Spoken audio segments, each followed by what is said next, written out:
Hello students, मैं मानसू Pandey class 10th maths के इस वीडियो में आपका स्वागत करता हूं। आज हम लोग इस वीडियो में क्लास 10th मैथ्स के सेकेंड चैप्टर पॉलिनोमियल के बारे में पढ़ेंगे।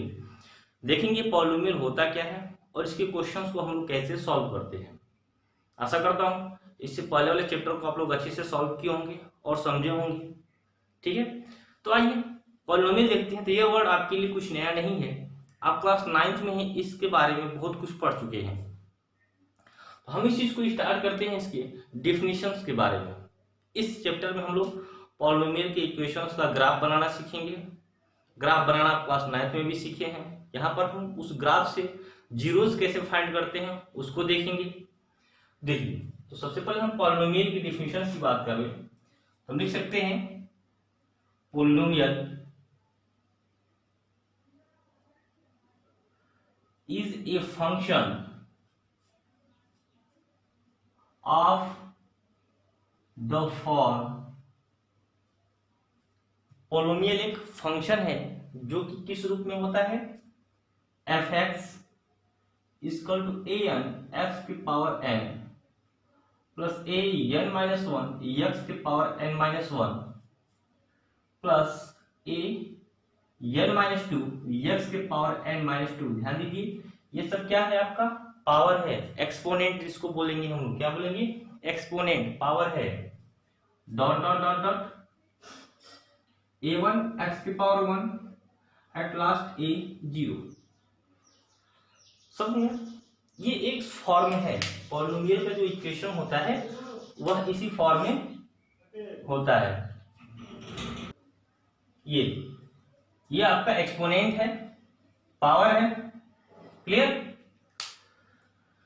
इस इक्वेशन में कभी भी जो ए एन की वैल्यू है वह जीरो नहीं होती।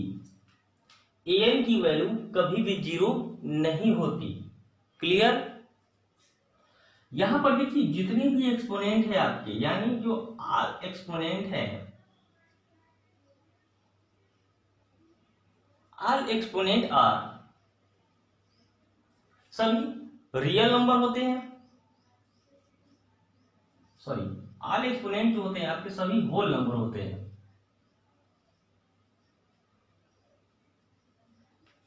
जितने भी हमने यहां ऊपर गोला किया हुआ है ये सारे एक्सपोनेंट हैं और ये सारे क्या होते हैं, होल नंबर के फॉर्म में होते हैं। और जो इन के साथ जो कोफिशिएंट जुड़ा हुआ, कोफिशिएंट वर्ड आपके लिए मे भी नया नहीं होगा, क्लास 9th में आपको पता होगा कोफिशिएंट क्या होता है। यदि 3x² लिखा हुआ है, इस टर्म का जो कोफिशिएंट है वह क्या है, 3 है। तो यहां पर एन एक्स की पावर एन है, जो कोफिशिएंट होगा ए एन इसका होगा, इसका कोफिशिएंट क्या होगा, ए एन माइनस वन होगा। क्लियर? ये सारी चीजें, तो जितने भी एक्सपोनेंट हो क्या होते हैं आपके होल नंबर, और जितने भी कोफिशिएंट हैं एंड ऑल कोफिशिएंट, जितने भी कोफिशिएंट हैं वो क्या होते हैं, रियल नंबर होते हैं।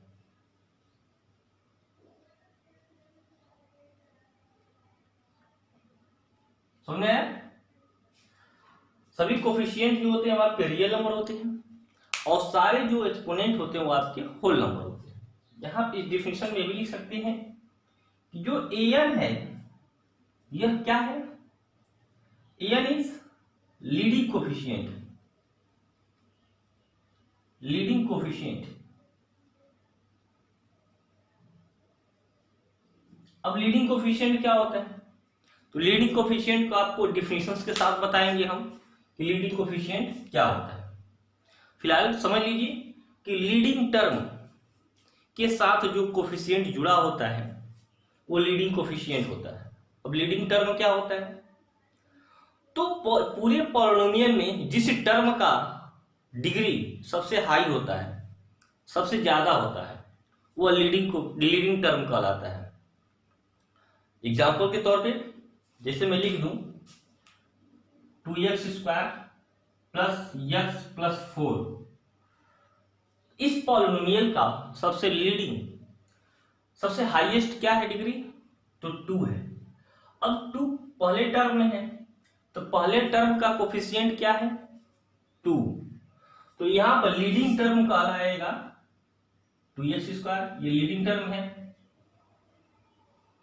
Leading term. और जो इसका कोफिशिएंट है ये लीडिंग कोफिशिएंट कहलाएगा।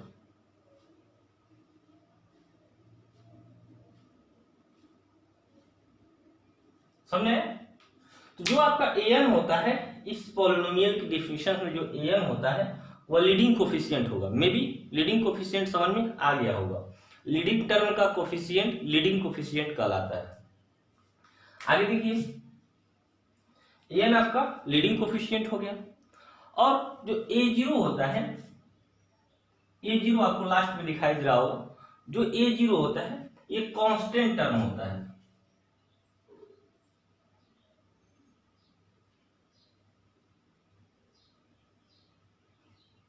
a0 आपका कांस्टेंट टर्म होता है। और n क्या है? n आपकी डिग्री है। मे बी यह डेफिनेशन आपको समझ में आई होगी। पॉलिनोमियल की डेफिनेशन आप इसको अच्छे से याद कर सकते हैं। इसके अलावा भी डेफिनेशन बहुत सारे हैं। इस डेफिनेशन से आपको बहुत चीजें अभी मिलेंगी। समझ में आया? आगे देखते हैं। ध्यान दीजिएगा, पॉलिनोमियल का यदि कोई इक्वेशन है तो उसमें कभी भी डिवीजन का कंसेप्ट नहीं आता है। यानी यदि कोई पूछे आपसे, आइए एग्जाम्पल के तौर पे समझते हैं। फिलहाल इतना आप लिख लिए होंगे, समझ में आ गया होगा कि पॉलिनोमियल क्या होता है, लीडिंग टर्म और लीडिंग कोफिशिएंट क्या होता है। आगे देखते हैं। आइए कुछ और बातों को समझते हैं पॉलिनोमियल में। तो देखिए, जैसे एग्जाम्पल के तौर पे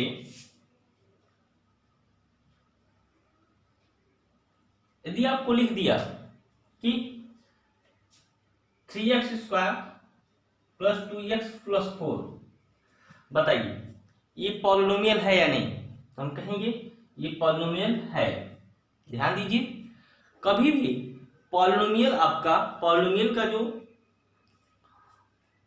एक्सपोनेंट होता है वो आपका होल नंबर होना चाहिए। होल नंबर होना चाहिए, उससे कम नहीं। देख लीजिए, यदि ऐसा क्वेश्चन दे दें कि 2x² - 2√x + 6 और आपसे पूछा जाए बताइए ये पॉलिनोमियल है कि नहीं, तो हम कहेंगे ये पॉलिनोमियल नहीं है। क्लियर है? ऐसा फिर ऐसा एग्जांपल आ जाए 2/x + 4, ये भी पॉलिनोमियल नहीं है। क्लियर? ये पॉलिनोमियल ऐसी चीजें नहीं होती हैं। मे भी समझ में आ रहा होगा। यदि यही ऐसे होता 2x² -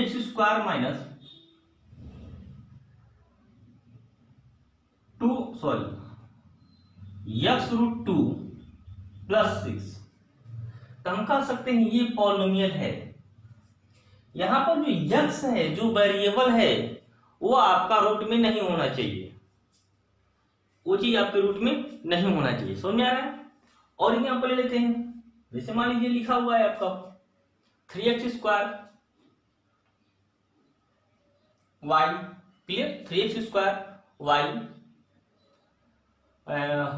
और लेते हैं -4x + 5y³।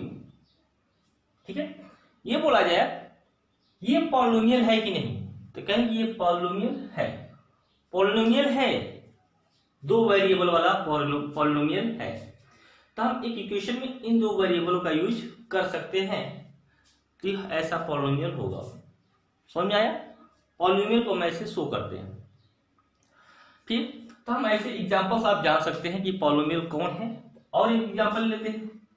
देखिए, एग्जांपल कंफ्यूज करता है। एक नंबर में पूछ देता है ये पॉलिनोमियल है या नहीं, तो हम नहीं पहचान पाते हैं। देखिए, और एग्जांपल लेते हैं। जैसे मान लीजिए 1/2 x² y + 4x, ठीक है, 1/2 x² y + 4x - 5, बताइए ये पॉलिनोमियल है कि नहीं, तो कहेंगे ये पॉलिनोमियल है। बस कोफिशिएंट कुछ भी हो सकता है, कोफिशिएंट आपका रियल नंबर हो सकता है, लेकिन जो एक्सपोनेंट है, पावर है, वो आपका होल नंबर ही होना चाहिए। आइए अब देखिए डिग्री कैसे पहचानते हैं उसमें देखिए। जैसे ये पॉलिनोमियल लिखा हुआ है, तो इस पॉलिनोमियल में कितने टर्म है? तो 3 टर्म है। तो हर एक टर्म का अलग अलग डिग्री है।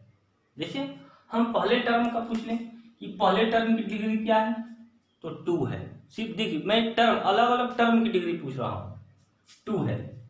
जैसे देखिए, इसको मैं अलग अलग कैसे डिफाइन करता हूं,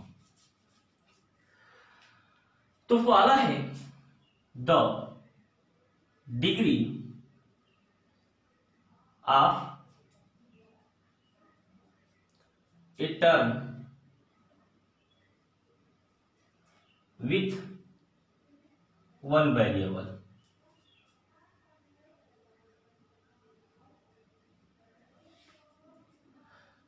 एग्जाम्पल 6x², इसकी डिग्री क्या है? इसकी डिग्री है आपकी 2। 5y³, इसकी डिग्री क्या है? इसकी डिग्री 3 है। तो क्या है, 1 वेरिएबल के साथ हम डिग्री फाइंड कर रहे हैं। ये यदि यही होता कि the degree of a term with 1 नहीं 2 वेरिएबल,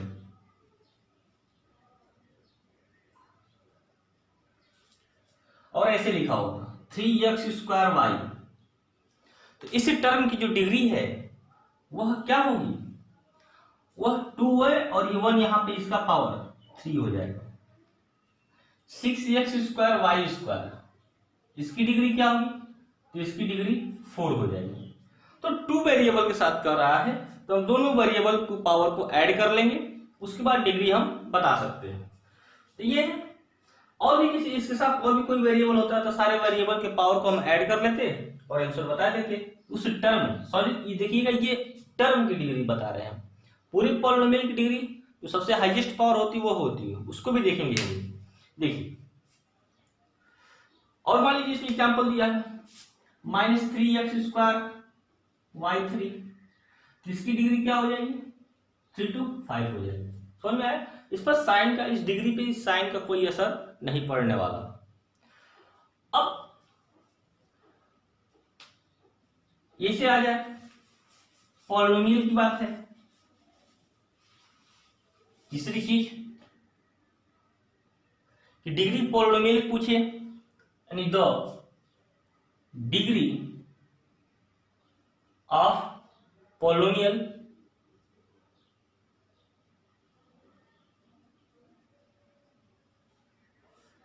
इक्वेशन ले लेते हैं 3x² - 2x + 4।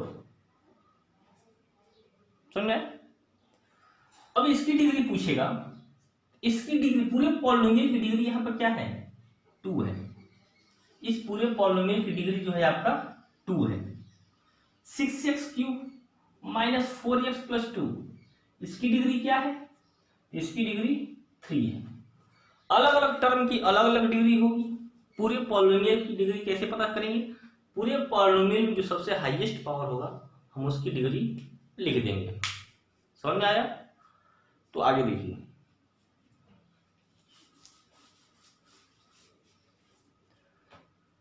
मान लीजिए ऐसे क्वेश्चन दे दिया 3x² y -6x⁴ y⁴ -2x, और पूछा जाए कि इस पॉलिनोमियल की डिग्री बताइए क्या है। इस कंडीशन में इस पॉलिनोमियल की डिग्री हम उस टर्म को लेंगे जिस टर्म में सबसे हाईएस्ट डिग्री होगी। तो इस पॉलिनोमियल में देखेंगे जो सेकेंड वाला टर्म है, इसकी डिग्री को आपस में ऐड कर दिया जाए तो सबसे ज्यादा हो जाएगा। इस पॉलिनोमियल की डिग्री हो जाएगी 7। समझ आया? हम ऐसे इस तरह के पॉलिनोमियल की डिग्री फाइंड कर सकते हैं। मे भी डिग्री समझने आपको आ गया होगा और डिग्री आंसर फाइंड कर लेंगे, ये चीज समझ लीजिएगा। ऐसे आगे देखते हैं कुछ बातें। अब हम लोग देखेंगे कि किसी पॉलिनोमियल के क्वेश्चंस को का जीरो हम कैसे फाइंड करते हैं। जीरोज, ये कोई वर्ड नया नहीं है। जीरोज जैसे कि हम पिछली क्लास में यस की वैल्यू फाइंड करते थे, किसी इक्वेशन में x की वैल्यू फाइंड करते थे वही आपका जीरो है। x की वैल्यू ही आपकी क्या होगी, जीरो होगी। तो हम एक एग्जांपल लेंगे और इसी एग्जांपल से सारा कुछ आपको समझाने की कोशिश करेंगे। बाकी टाइप ऑफ पॉलिनोमियल, तो टर्म के बेस पे भी पॉलिनोमियल के टाइप होते हैं और डिग्री के बेस पे भी होते हैं, जो क्लास 9th में आप पढ़ लिए हैं। यदि आपको नहीं पता होगा एक बार प्लीज क्लास 9th की बुक उठा करके रिवीजन कर लीजिएगा कि type of polynomial on the base of degree and on the base of term कितने होते हैं। ओके, बीच में हम बताते रहेंगे। आगे देखते हैं, हम क्वेश्चंस की बात करते हैं। ओके, देखिए तो क्वेश्चंस जैसे मान लीजिए हम बहुत बेसिक क्वेश्चन चल रहे हैं। आपके सामने क्वेश्चन लिखा है x square minus 7x plus 12 और कहा जाए कि इस इक्वेशन, इस पॉलिनोमियल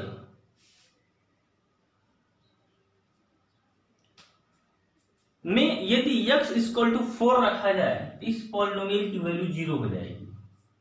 ऐसा कहा जाए कि इस पॉलिनोमियल में x की वैल्यू को यदि x की वैल्यू 4 रखा जाए तो इस पॉलिनोमियल का वैल्यू 0 हो जाएगा। तो ये कहने का मतलब यह है कि जो 4 है इस पॉलिनोमियल का एक जीरो है, जीरोज। मतलब यदि इस इक्वेशन को सॉल्व करें तो x की वैल्यू एक 4 आएगी, जरूर आएगी। समझ में आया?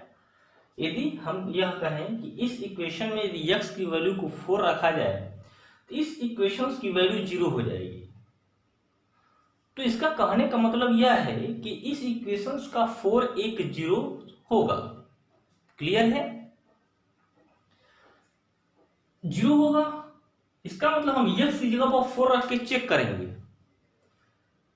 p 4 रखेंगे तो सारी जगह क्या रखाएगा, 4, यानी 4 का square minus 7 into 4 plus 12, 16 minus 28 plus 12, यानी 28 माइनस 28 इक्वल टू 0।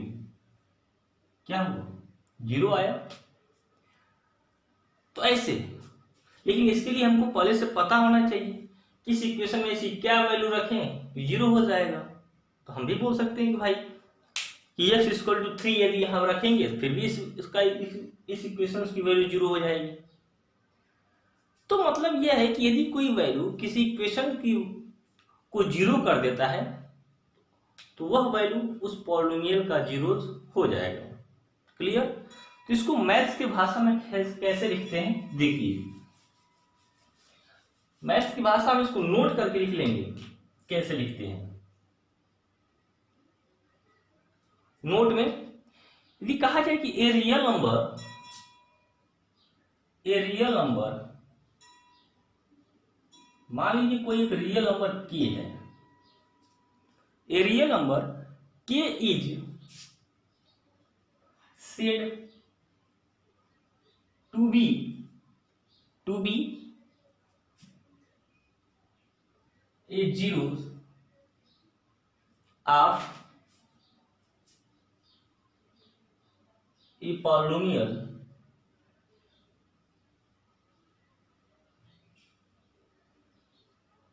क्या कहा हमने, a real number k is said to be a zeros of polynomial px।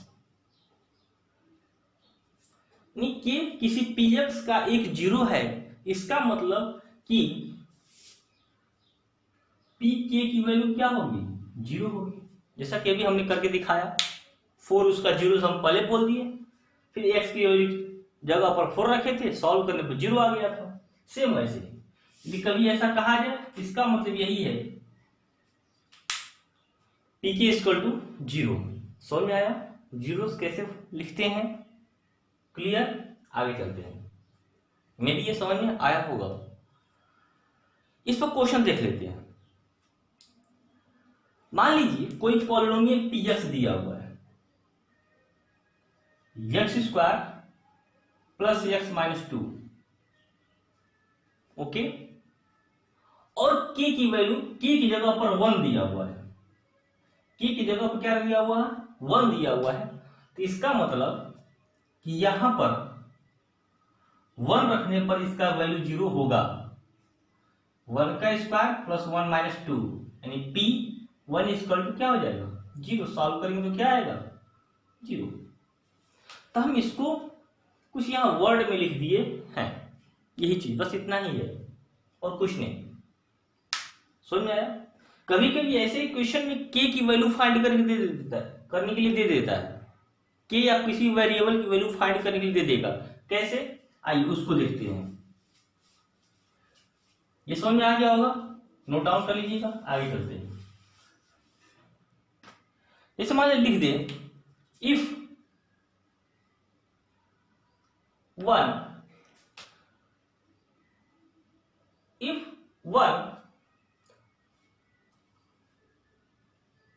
is 0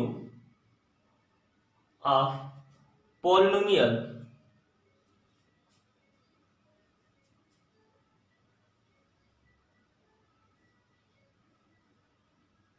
px is equal to x square minus kx minus 5,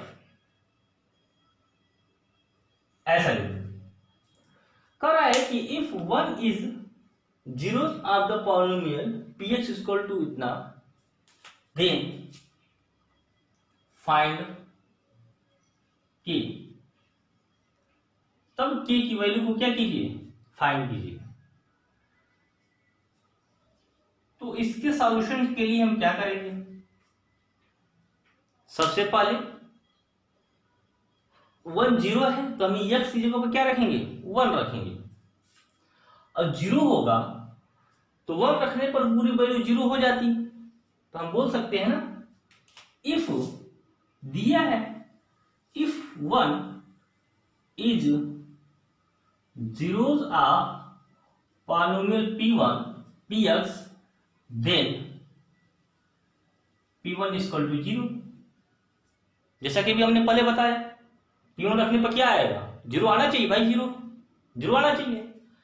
तो हम p1 is equal to 0, तो p1, अब देखिए हम इसको लिखेंगे यानी x square minus kx minus 5 equal to 0, ये चीज। और x की जगह पर क्या रखेंगे 1 रखेंगे, क्या रखेंगे 1 रखेंगे। तो देखिए यहां पर लिखा गया p1 इक्वल टू 0, तो 1 की जगह पर क्या है x 1 का स्क्वायर माइनस ये वाला 1 का स्क्वायर माइनस k है, तो k into 1 minus 5 equal to 0, यही ना, 1 minus k minus 5 equal to 0। हम बोल सकते हैं कि -4 minus k equal to 0, k उधर जाएगा तो -4 इक्वल टू k, कुछ ऐसा, या फिर k इक्वल टू -4। इस तरीके से हम वैल्यू को फाइंड कर सकते हैं। समझ में आया कि k की वैल्यू कैसे फाइंड करते हैं।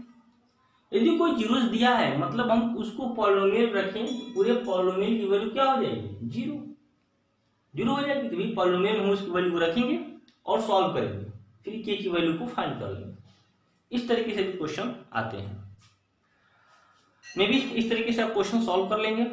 आगे आइए, आगे क्वेश्चन को देखते हैं। अब हम बताएंगे आपको कि एक इक्वेशन से जीरो कैसे फाइंड किया जाता है और उस जीरो का ग्राफ कैसे बनता है। तो देखिए जैसे आपके पास क्वेश्चन है, कोई पॉलिनोमियल px इक्वल टू दिया हुआ है x square minus 2x minus 8, और बोला जा रहा है इस पॉलिनोमियल के जीरोस को फाइंड कीजिए। ठीक है, तो देखिए हम जीरोस फाइंड करके सबसे पहले सॉल्व क्या करेंगे, लिखेंगे क्या, लिखेंगे for zeros of polynomial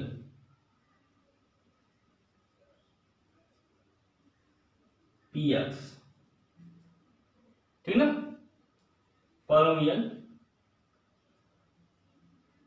px equal to 0, पहले मान लेंगे क्या, पी एक्स इक्वल टू 0। अब पी एक्स इक्वल क्या लिखेंगे, x square minus 2x minus 8 equal to 0। अब बस इसको जैसे आप फैक्टर करके सॉल्व करते हैं वैसे सॉल्व कर देंगे, तो क्या हो जाएगा, x square minus 4x plus 2x minus 8 equal to 0। ये चीज फैक्टर करना क्लास 9th में आपको अच्छे से सिखाया गया होगा, आप उस चीज का यहाँ पे यूज कर सकते हैं।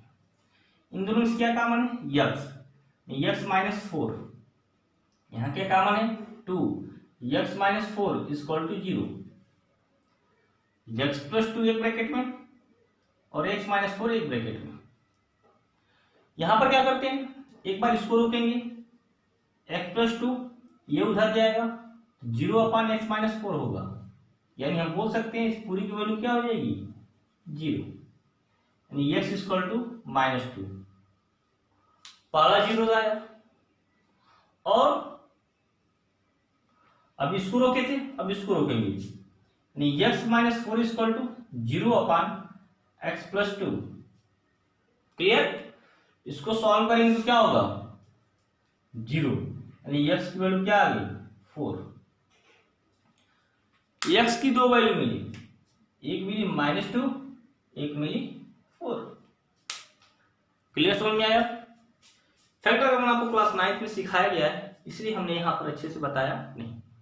या फैक्टर का वीडियो देखना चाहते हैं, इस प्लेलिस्ट में आपको बहुत सारे वीडियोस मिल जाएंगे फैक्टर के। यहाँ देखिए, समझ में आया। तो ये जीरोस फाइंड करने का तरीका हम आसानी से ऐसे फाइंड कर सकते हैं। अब इसका ग्राफ खींचा हो तो कैसे, एक एक्स एक्सिस वाला ग्राफ और एक आपका वाई एक्सिस वाला ग्राफ, दो जीरोस आए हैं, तो इसका ग्राफ कैसे खींचा जाएगा, इसका ग्राफ ऐसे रहेगा, एक्स एक्सिस को दो जगह काटेगा। क्लियर है। यदि क्वेश्चन न दिया होता, सिर्फ ऐसे लिखा होता और इसका ग्राफ खींचा होता, तो हम ये ग्राफ देखकर बोल सकते हैं कि इसको सॉल्व करने पर इसके दो जीरोस आएंगे, दो वैल्यू आएगी। क्लियर है। दो जीरोस आया तो हम इन जीरोस को देख करके यह कह सकते हैं कि यदि इस इक्वेशंस का ग्राफ खींचा जाए तो उस ग्राफ पे एक्स एक्सिस दो जगह कटेगा। समझ में आया। ये जीरोस और ग्राफ का ये रिलेशन होता है। यह कोई और नहीं कि ऐसे ऊपर से ही, ये नीचे से भी हो सकता है। कैसे भी, और यहां पर हम वैल्यू को शो कर सकते हैं -2 के तौर पे, और यहां पर इसको हम शो करते हैं 4 के तौर पे। क्लियर। तो हम ग्राफ देख के बता सकते हैं कि हमारे पॉलिनोमियल की कितनी जीरोस हैं। क्लियर है। बाकी और भी कई सारे कंसेप्ट हैं, product of zeros, sum of zeros के फार्मूले, ओके, उसको भी देख लेते हैं। यहां पर आप मे भी ग्राफ देख के जान जाएंगे कितने जीरोस हैं। आइए और कुछ बताते हैं। इसे मान लीजिए ग्राफ बना हुआ है ऐसे, और यहां पर एक लाइन खींचा हुआ है, ये वाला एक्स एक्सिस है, ये वाला वाई एक्सिस है। बोला जाए बताइए इस ग्राफ में कि जो जिस पॉलिनोमियल का ग्राफ बना हुआ है उसके कितने जीरोस है, तो हम कहेंगे एक भी जीरोस नहीं है। क्यों? क्योंकि यह वाली लाइन एक्स एक्सिस को कहीं काट ही नहीं रही है, काटनी चाहिए। यदि ये ऐसा होता तो कितने जगह कटा हुआ है, 1 2 3, कितने जीरोस होते हैं, 3 जीरोस होते हैं। तो ऐसे हम ग्राफ देख करके फाइंड कर सकते हैं किसी पॉलिनोमियल के कितने जीरोस होते हैं। तो आपके एनसीईआरटी बुक के एक्सरसाइज 2.1 में ऐसा ही क्वेश्चन है, ग्राफ प्लॉट है, आपको बताना है कि उसमें कितने जीरोस हैं। क्लियर। आइए आगे चलते हैं। मैं ग्राफ ड्रा करता हूं और आप लोग इसका आंसर बताएंगे कमेंट सेक्शन में। मान लीजिए ग्राफ बना हुआ है -1 -2 -3 -4 1 2 3 और एक लाइन ऐसे ड्रा है।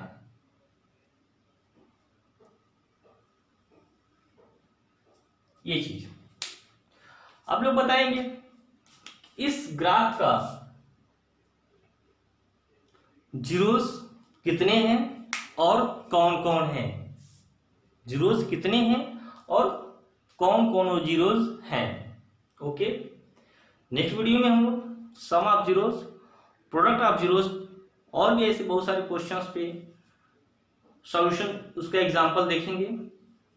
तब तक आप लोग इस क्वेश्चंस को इतना रिवाइज कीजिए और बुक के एग्जांपल्स को या क्वेश्चंस को सॉल्व कीजिएगा। मिलेंगे नेक्स्ट वीडियो में, तब तक के लिए बाय बाय, टेक केयर।